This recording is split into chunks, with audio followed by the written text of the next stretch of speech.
네, 한 주 동안 떠들썩했던 사건, 사고들을 짚어보는 그런 시간입니다. 배프의 촉 시간인데요. 오늘도 척하면 촉이 온다는 육감적인 우리 소장님, 배상훈 프로파일러 모셨습니다. 어서 오십시오. 안녕하세요.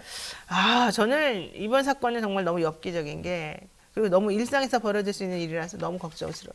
이게 지금 온라인 과외 앱으로, 자기가 마치 학부모인 것처럼 해가지고 중3짜리 딸이 영어를 못하는지 좀 가르쳐 주세요. 과외를 구하는 학생이 어머니인 것처럼 해서 이 과외 앱에서 만난 혼자 사는 대학생 A씨의 집에 찾아가고, 그래서 그 A씨를 죽이고, 그리고 A씨를 또 토막을 낸 건가요? 잘 네. 모르겠어요. 그 트렁크에 넣어가지고 옮기고, 이 과정에서 잡히고, 그러면서 자기는 살인해보고 싶었다. 이딴 말이 나고, 이거잖아요. 온라인 과외 앱은 사실 누구나 사용하고 안전하게 쓸 수 있는 곳으로 생각해 왔는데, 이거 너무 끔찍하고, 정유정 씨는요, 교복까지 사가지고 자기가 중3인 것처럼 꾸미고 왔어요. 야, 너무너무 끔찍합니다. 3개월을 준비했다 그러던데. 자, 우선 이 사람이 왜 이런 행동을 했는지, 이 사람으로 인해서 피해당하신 그 피해자에 대해서 일단 고인의 명복을 제가 빌면서 한번 이런 범죄가 다시는 벌어지지 않도록 우리가 한번 분석을 해볼 테니까 좀 지켜봐 주십시오. 자, 우선 정유정 사건 어떤 내용인지 간단히 한번 얘기해 주실까요? 예. 정의정이 이제 사건이 벌어진 건 26일입니다. 26일에서 27일 사이에 벌어진 일이고요.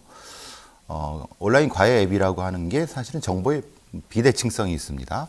그러니까 그렇죠. 교사는 다 공개가 됩니다. 말하자면 얼굴부터 시작해서 다 공개가 되는데 그거에 대한 학부모나 학생은 전혀 공개가 안 됩니다. 그냥 뭐 가명으로 해도 되고. 그래서 이 정유정이 그걸 이용해 갖고 지금 포렌식 나온 거는 2월부터 이 서치를 계속 찾아다녔다라고 얘기를 하고 있고, 그래서 여러 사람한테 접근을 했다. 근데 그 중에 하나 이 피해자분이 이제 뭐 접촉이 돼 갖고 이 비극을 당하신 것 같은데, 26일 날 그 중학생 교복을 입고 집으로 가서 거기서 이제 살해를 한 후에 27일 새벽에 훼손하고 유기하는 과정에서 택시기사한테 가방에 혈흔을 발각돼서 검거된 사안이고, 송치가 됐고요. 네. 일단은 약간 지금 걸리는 거는 뭐 사이코패스 테스트, 그러니까 그 테스트 자체가 지금 결과가 잘 안 나온 것 같아서 그거에 대한 논란. 15점이면은 정상인데 그 범주를 넘어섰다 뭐 이렇게 나오던데 그게 아니에요?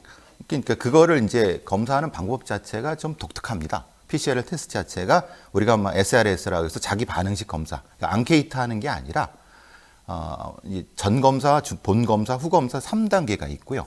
그거에 대한 검사 방식이 검사관이 판독하는 겁니다. 예컨대 어떤 거예요? 예컨대. 예를 들면 이런 거죠.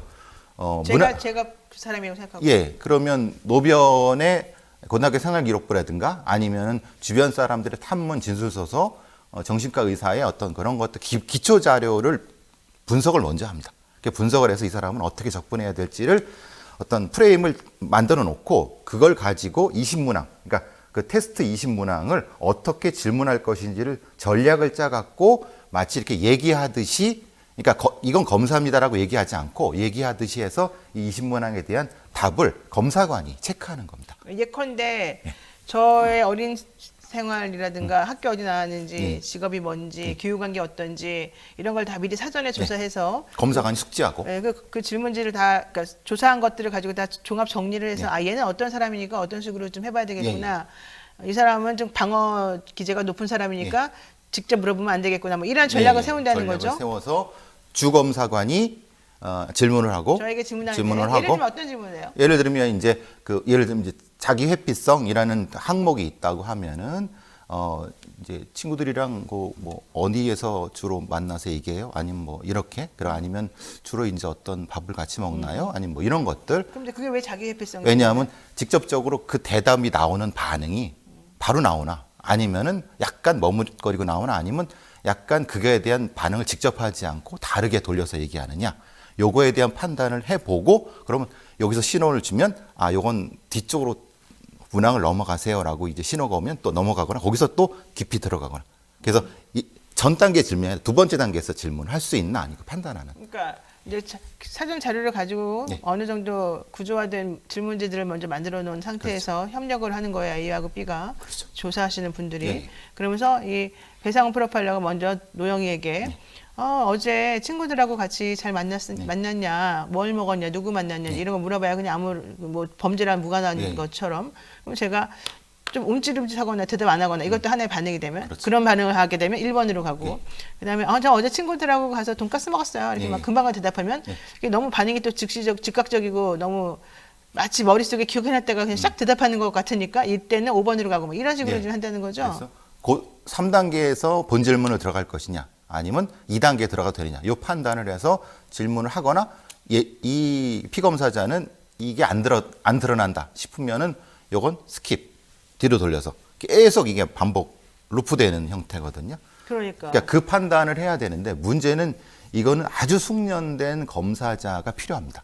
그리고 그러겠네요. 문제는 그 숙련된 검사자가 사전에 있는 이 어떤 기초 자료를 숙지하지 못했을 경우에는 네. 이런 형태의 말하자면 점수가 변동폭이 심합니다. 예를 들면 그렇지. 지금 25점이라고 확정할 수 없지. 왜냐하면 그 항목 네. 자체에 대한 0, 1, 2라고 하는 어떤 것이 점수가 나거든요. 그래서 20 곱하기 2는 40점 만점이거든요. 네. 그러니까 그 부분에 대한 판독을 후 검사에서 검사관들끼리 이 동영상 갖다 놓고 분석을 하죠. 예, 분석을 합니다. 그래서 거기서 이거는 내가 보기엔 2점이 맞다. 아니 이제 부검사관은 이게 1점이 맞다라고 해서 약간 논란이 되면 조금 넘어가고 그래서 그걸 또 제3의 검사관한테 판독해 달라고 하면서 해서 최종 결과가 나오는데 이 앞에 전 작업이 사실 부실했을 경우는 검사 점수가 어떤 경우는 17에서 23까지 폭이 왔다 넓습니다. 갔다 하는 예. 거죠. 그래서 지금 이거를 확정하지 못하는 겁니다. 그러니까 이 심리 분석을 통해 가지고 사이코패스 성향이 있는지 없는지를 알아내는 방법이 그냥 단순히 문답식으로 1번 문항에 뭐 대답, 2번 뭐 대답 이렇게 하면은 아무 소용이 없는 그렇죠. 거예요. 그럼 거짓말을 그런 할 가능성이 거는 높죠. 이런 반사회성을 가진 사람들은. 물론 그럴 때도 이제 그 문항에 대해서 예스라고 대답하면 이건 거짓말이네, 이건 아니네 이런 거 구분하는 건 아주 기초적인 단계에서 벌어진 일이기도 하지만 요즘 그렇게 하지 않고 사전 자료를 다 수집한 다음에 그 단계, 그 다음 단계로 질문을 만들어내고 질문을 직접 해보면서 나온 반응을 가지고 또 다른 그렇죠. 걸 만들어서 1, 2, 3단계를 한꺼번에 같이 다 종합적으로 네. 판단해서 얘가 사이코냐 아니냐 본다는 건데 그렇게 하려면 정말로 이 사이코 진단하는 그 사람이 똑똑해야 되고 순발력이 있어야 되고 이 아주 미묘한 이런 것들을 다 찾아내서 캐치할 수 있는 능력이 있어야 된다. 근데 지금 요번에 정유정이죠, 이 여자? 예, 정유정의 검사관을 맡았던 부산청의 경찰청의 프로파일러가 네. 사실 그렇게까지 역량이 있는 것 같지 않습니다. 숙련되지 않았던 것 같아요. 예. 제가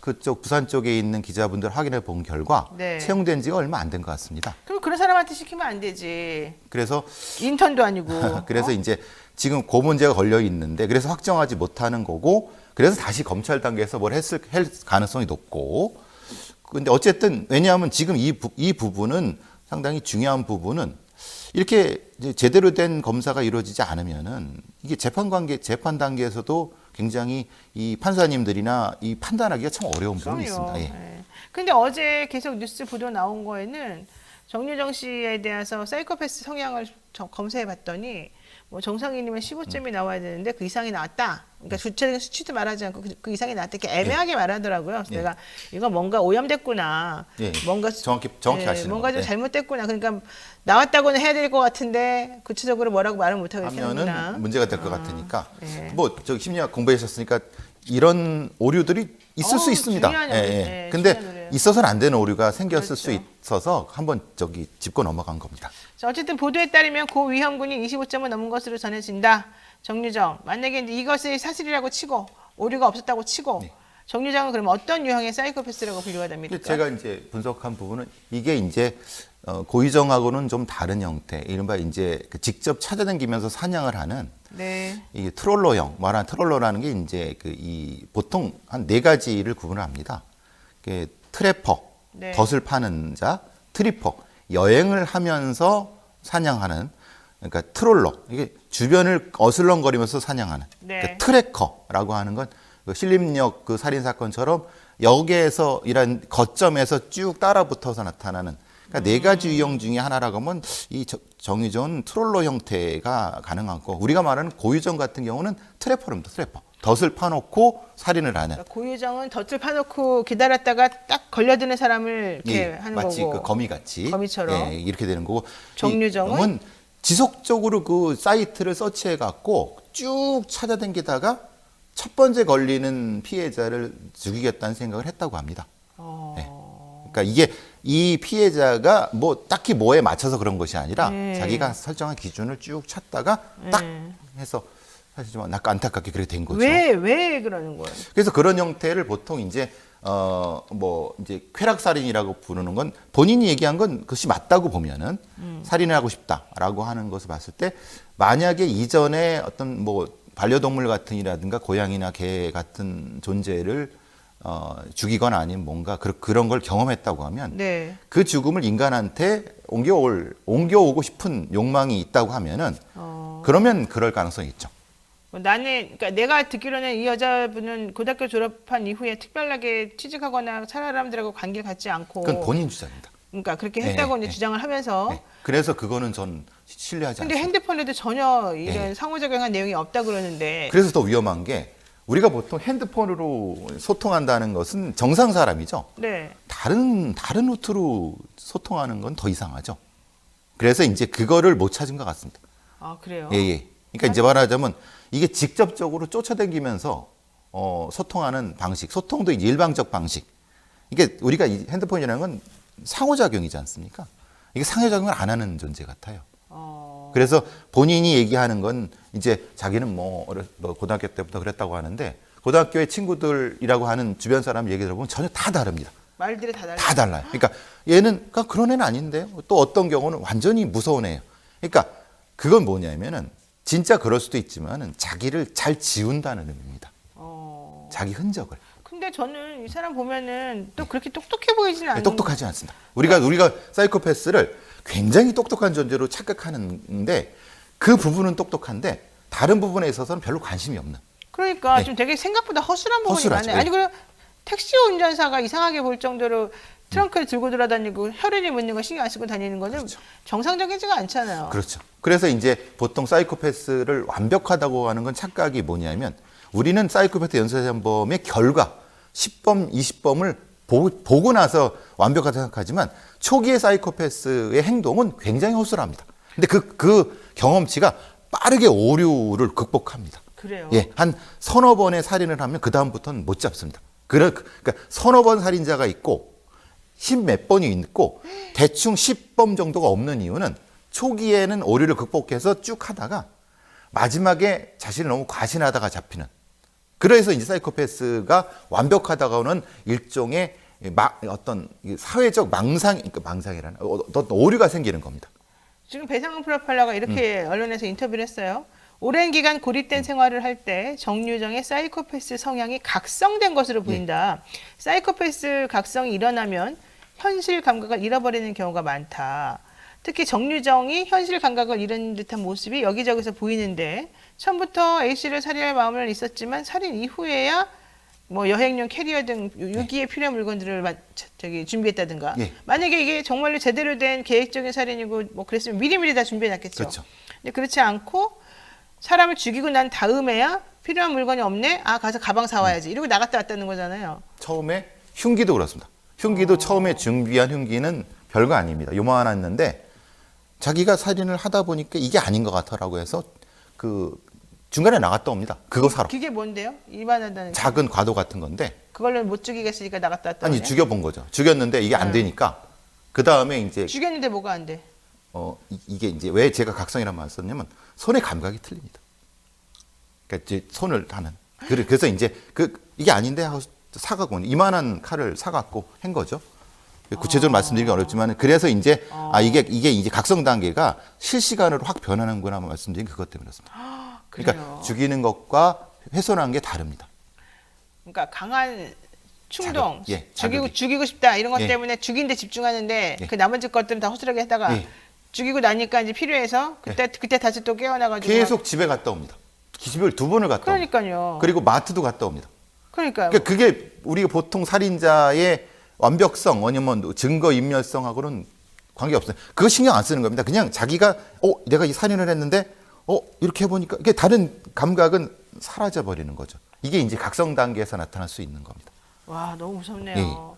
일반적인 다른 사람들은 이 사람이 이렇게 이상한 성향이라는 걸 눈치 못 챕니까? 제가 그래서 아까 말씀드렸잖아요. 자기를 잘 지운다고. 할아버지도 얘가 뭐 하는지를 모릅니다. 할아버지도 할아버지는 다음 달에 공무원 시험 보는데 걔 착한 애예요. 근데 정확히 얘가 뭘 하는지 정확히 몰랐습니다. 그 정도로 잘 지운죠. 네. 그리고 얘는 이렇게 영어 컴플렉스가 있어요. 이 친구. 아니 그거는 처음에 잘못 알려진 그건 겁니다. 거짓말이에요? 아니 그러니까 처음에 이 그 해탄한 것을 그 처음에 피해자 선정할 때 영어 뭐 이렇게 하다 보니까 역추적해서 그랬는데 실제로 그 조사한 경찰들 얘기는 그건 아니라고 합니다. 아, 그건 또 아니에요? 그거는 그냥 처음에 언론이 잠깐 언론에서 계속 오버났죠. 중3 수준의 영어 때문에 취업이 잘 안 되고 영어 때문에 스트레스 많이 받았다. 소설. 그러니까 이번에 그 죽이러 갈 때도 자기 중3 영어 가르쳐 달라고 간 거다. 근데 그게 소설이라고요? 예. 명확치 않습니다. 그거는 실제로 정확한 정보가 아니라고 합니다. 근데 왜 언론은 그렇게 그냥 또 다 도배를 했었죠? 왜냐하면 그게 스토리가 되지 않습니까? 참 진짜. 그리고 제일 많이 나오는 게 은둔형 외톨이들의 범죄성에 대해서 계속 올리고 있지만 실제로는 이 정유정은 그 범죄에 들어간지 오히려 거꾸로 은둔형 외톨이들에 대해서 낙인이 찍혀버리는 상황이 지금 벌어지고 있는 거예요. 아유 참네요. 그러니까 은둔형 외톨이도 아닐 수 있다. 아닐 수 있습니다. 이게 지금 소장님 말이고 이게 알려진 것과 다르게 두 번째 뭐 영어 컴플렉스 어쩌고저쩌고 살인 동기를 추정할 만한 그것도 다 아니라는 얘기고 그럼 아무 생각 없이 그냥 죽이고 싶다는 그래서 거예요, 정말로? 이제 사이코패스 검사가 필요한 거지. 실제로 이 범인이 어떤 성향인지를 판독을 해야지 나올 수 있는 건데 사실 우리는 저도 심리학과 나왔으니까 저 같은 분석 중에 하나는 이런 게 또 있어요. 정유정 씨 같이 이렇게 그 허술하게 계획을 해갖고 허술하게 범행을 저지르잖아요. 그럼 결국 잡힐 수밖에 없는 구조거든요. 그렇죠. 그럴 때는 내부적인 죄책감이 심해가지고 사실 잡히고 싶었다. 잡히고 싶어서 무의식적으로 그렇게 허술하게 행동한다. 이런 또 우리가 분석하기도 그럴 수도 해요. 있죠. 그런 이 것도 사람 있죠. 저는 좀 그랬을 수도 있을 것 같아요. 뭔가 주목받고 싶고 관종의 기질이 있어서 그래서 그 그랬을 부분도 가능성이 전 있어 보여요. 그런 형태도 분명히 나타나죠. 그래서 별로 그게 신경 안 쓰는 겁니다. 신경 안 쓰고. 그러니까 자신의 어떤 범죄를 은닉할 생각이라든지 그런 거 없이 잡혀도 좋다. 그 부분이 정확히 판독이 돼야 되는 거고. 자, 정유정의 일반적이지 않은 모습은 여기저기서 나타납니다. 범행 당일 CCTV를 보더라도 사람을 죽였는데 자기 또래 여학생 아무 일면식도 없고 아무런 원한도 없는 사람을 죽여놓고 어떻게 친절하게 대했을 거 아니에요. 선생님으로 그렇죠. 애부를 만났으니까. 그런데 어쨌든 그게 사람을 죽여놓고는 시신담을 캐리어를 끌고 가면서 엄청나게 행복한 얼굴이었단 말이에요. 그렇죠. 가볍고. 좀 경쾌하죠. 그리고 경찰에서도 유치장인데 밥 너무 잘 먹고 잠도 너무 잘 잔다는 거. 어떻게 사람이 그럴 수가 있죠? 그 이제 보통 이런 심리적 성향을 가진 사람들이 별로 그렇게 걱정이 없습니다. 그리고 그게 왜 걱정이 없냐 그랬더니 뭐 이미 사람 죽은 건 죽은 끝났는데 뭐 거고 어쩌라는 거야, 어쩌라는 거야라고 합니다. 뭐 어차피 죽은 사람이면 그 사람 뭐 그렇게 됐겠지라고 해서 상황에 대해서 타인의 전가를 해버리기 때문에 왜 쟤는 저렇게 우리가 말하는 그 어금니 아빠 이영학부터 장대호부터 많은 어떤 살인자들 이런 류의 살인자를 보면은 그 교도소나 구치소에서 굉장히 막 무거운 얼굴이 있을 것 같아요. 천만에 맞습니다. 너무 수다를 많이 떨고 그래서 옆에 있는 놈이 너무 시끄러워갖고 수다를 떨어요? 좀 닥치라고 자기 그 이 얘기에 대해서 그러니까 너무 자랑하고 싶은 거예요. 그러니까. 그리고 밥도 너무 잘 먹고 그래서 깜짝깜짝 놀라는데 사실 이런 거는 이런 종류의 범죄자들은 사실 그렇게 대해주면 안 됩니다. 밥도 주기 싫다. 그러니까 좀 고통을 줘야 되는데 그래요, 맞아요. 근데 이제 뭐 인권 때문에 못하지만은 우리가 이런 자들에 대한 심리를 잘 모릅니다. 그냥 굉장히 그래서 보통 사람도 충격을 받죠. 어떻게 사람을 죽이고 저렇게 밥을 잘 먹어라. 저 너무 충격이에요. 예. 잠도 어떻게 잘 잘 수가 있어요. 밥은 그렇다고 치고 어떻게 잠을 잘 잘 수가 있죠. 하는 그렇죠. 일도 없을 텐데. 자, 게다가 이 사람이 이 여학생, 피해 여학생의 옷을 입고 돌아다녀요. 네, 그래서 그게 좀 걸리는 뭐예요? 게 이거 전리품이에요? 그럴 수도 있고 그 지금 이 위쪽은 유기를 했는데 아래쪽은 집에 놨다고 합니다. 반을 잘라갖고. 어떻게? 아니 힘도 좋네 진짜 이 사람은. 그래서 이제 얘가 정상 그 형태에서는 좀 각성되게 그래서 왜 이걸 가지고 했냐고 그 부분이 나온다는 겁니다. 그러니까 지금 말씀하신 옷이라든가 아랫부분은 그랬을 수 있다는 거예요. 지금 말씀하신 이 목적일 수 있다는 거예요. 지금 배 소장님 말이 무슨 말인지 여러분들 알아들으시겠어요? 이거 되게 끔찍한 말입니다. 와, 게다가 정유정 어쨌든 피해자 옷으로 갈아입고 집을 나오고 뭐 입고 갔던 옷이 피해가 묻어서 어쩔 수 없었다. 뭐 일단 말도 했는데 솔직히 나 같으면 찜찜해서라도 절대 못 건드릴 것 같은데. 자, 긴급 체포 이후에 닷새간 거짓 진술을 계속했다는 거예요. 얘는 아직 거짓말이 생활화된 사람 그렇죠. 아닙니까? 예, 닷새가 거짓말, 예. 자기가 아프다 그러면 사람들이 다 믿어준다. 그리고 얼굴도요 되게 순진해 보이잖아요. 그렇죠, 예. 긴급체포 당시에 배 아프다고 호소했지만 꾀병으로 드러났고 첫 경찰 조사에서는 자신에게 모르는 사람이 살인하라고 시켜서 내가 한 것이다. 그러니까 어떤 사람이 살인을 저질렀는데 나보고 시체만 갖다 치우라고 해서 내가 그냥 치운 네. 것이다. 뭐 이런 얘기도 했고요. 또 한 번은 뭐 우발적으로 한 거다. 다 거짓말이에요. 다 거짓말. 네. 어떻게 이렇게 사회 경험도 많지 않은 친구가 이렇게 그러니까요. 왜냐하면 와, 그럼 그거 너무 잘해. 은둔형 외톨이가 이런 거짓말을 이렇게 할 수 있냐 이 말이에요. 이건 불가능합니다. 그러니까 우리가 생각하는 은둔형 외톨이라고 하는 거는 본인이 보여주고 싶은 모습인 거고 사실은 이 정유정은 그렇지 않다는 거예요. 이것만 봐도. 뭘까요? 이 사람 그러면 왜 죽인 거예요? 왜 살인을 저질렀습니까? 그러니까 범죄 그걸 동기. 찾아야 되는데 네. 문제는 그거죠. 본인이 첫 번째 했던 말이 사실 답일 수 있다. 그러니까 살인해보고 싶었다.라가 그게 무의식적으로 툭 나왔지만 사실은 오로지 그밖에 없어 동기가. 그렇죠. 동기가 그거일 수밖에 없다는 거예요.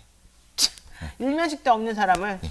가해 일면식이 없으니까 그렇게 하죠. 그렇죠. 가해 애플리케이션을 통해서 예.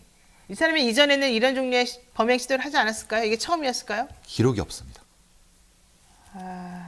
아시다시피. 게다가 더 중요한 거 이거야. 가해 앱을 통해서 교사 여러 명에게 연락을 한 다음에 구체적인 주소를 받고 그 사람이 혼자 있는 시간대를 확인한 다음에 확인한 다음에 그 중에 제일 적합한 사람을 한 거예요. 생각보다 엄청나게 치밀하네 이런 데는. 그렇죠. 살인 자체는 치밀합니다. 그러니까 물색과 살인은 치밀한데 그 상태가 올라온 살인의 단계가 각성된 상태에서 그 다음은 사실은 놔버린 형태가 되죠. 그 경찰이 얘기한 거에 가면 정유정 고등학교 졸업한 후에 직업도 없이 할아버지랑 단둘이 살았다. 그래서 은둔형 외톨이였다고 말하는데 아니 그건 할아버지는 다릅니다. 할아버지는 아니라는 예, 거예요. 그러니까 할아버지와 단둘이 사는 건 맞습니다. 예. 근데 그게 은둔형 은둔형 외톨이 외톨이라는 건 다른 건 판단. 그러니까 사실과 판단이 섞인 겁니다. 그거를 경찰 애들은 왜 이게 경찰이 왜 이렇게 말해요 그러면? 그 경찰은 그렇게 해석을 한 거죠. 근데 이거는 사실과 판단이 헷갈린 겁니다.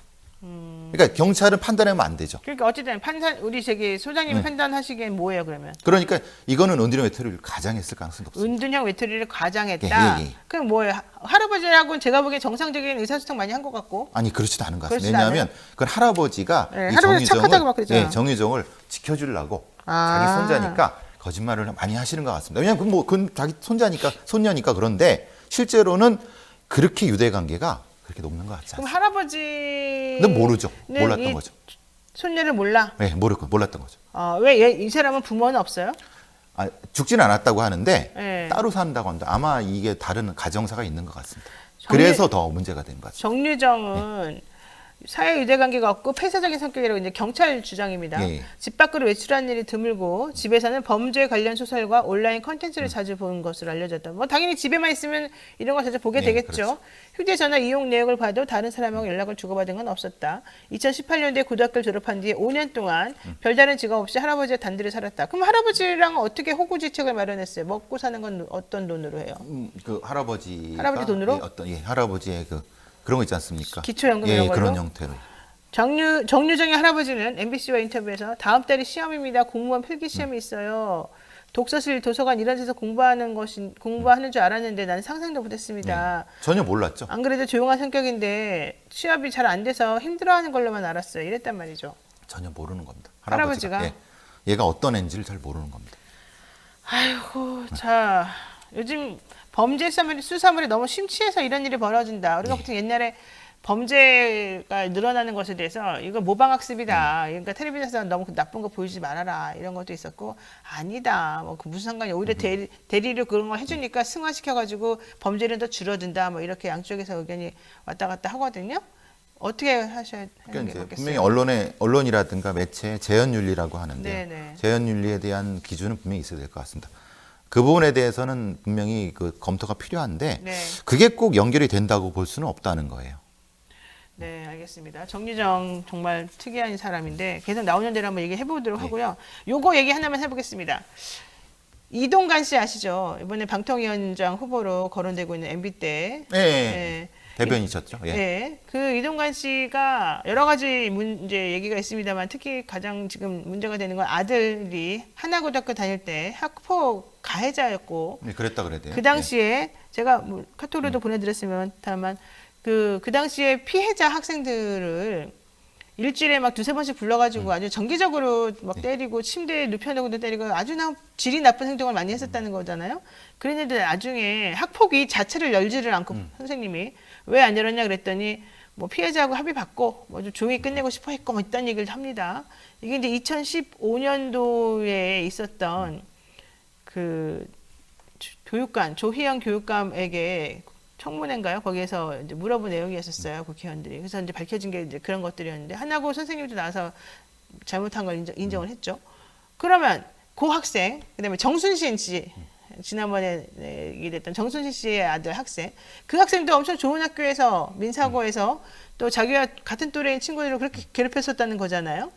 이 학생들은 왜 이렇게 괴롭힙니까? 왜 부모가 이렇게 잘나고 이게 똑똑하고 사회적으로 혜택 많이 받고 사람들한테 항상 자기도 칭찬 많이 받고 사랑받았을 거잖아요. 왜 근데 애들을 괴롭혀요, 자기 친구들? 그러니까 이제 그걸 작은 권력 투쟁이라는 표현을 하는데요. 작은 특히 권력. 자사고, 민사고 이런 데에서는 자신의 부모의 권력을 자기 권력으로 착각해서 그것을 누리고 싶어하고 행사하고 싶어하는 과정에서 이 일종의 권력 투쟁이 벌어져서 가장 핵심적인 부분은 제일 그 위험한 자들은 사실 드러나지 않습니다. 사실은 직접 때리는 것보다 더 높은 단계의 지배 피지배 관계를 형성하는 게 가장 높고 직접 때리는 경우는 그 다음 단계고 이거는 일종의 작은 권력 투쟁이라고 볼 수 있죠. 그 다음에 관료가 아예 권력 차이가 확 나면은 이런 학폭이 사실 벌어지지도 않습니다. 이게 고만고만한데 사실 부모들도 대부분 다 힘 있는 사람들 아닙니까? 그러니까 내가 이해가 안 가는 네, 게 바로 그렇죠. 그거예요. 하나고든 민사고든 다 사실은 이동관 씨 정도 수준의 부모들이 다 비슷하죠. 예. 다 똑같아요. 정순신 씨도 마찬가지고. 예. 그러니까 그래서 작은 권력 투쟁 공간이라고 하는 이유가 그겁니다. 그러면 부모들이 비슷하고 사는 생활 수준이 비슷하고 뭐 지능이나 이런 것들이 비슷하면 그 중에서 좀 잔인하고 조금 더 우월하다고 주장하는 그 아이들이 이런 식으로 행동하는 그렇죠. 거예요? 주로 그렇게 많이 하죠.